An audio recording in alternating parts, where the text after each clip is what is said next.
सर्दी, कफ, खोकला यावर रामबाण असा उपाय. त्यासाठी आपल्याला एक मोठा ग्लास भरून पाणी घ्यायचं आहे.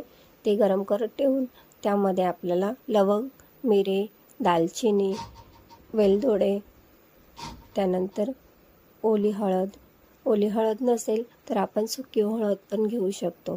त्यानंतर आले घेतलेले आहे, मोठा चमचा भरून बडीशेप आणि त्यात आपण भरपूर असे तुळशीचे पानं घालून घ्यायचे आहे आणि एक जायफळ घेऊन त्यामध्ये आपण थोडासा किसून घेणार आहोत.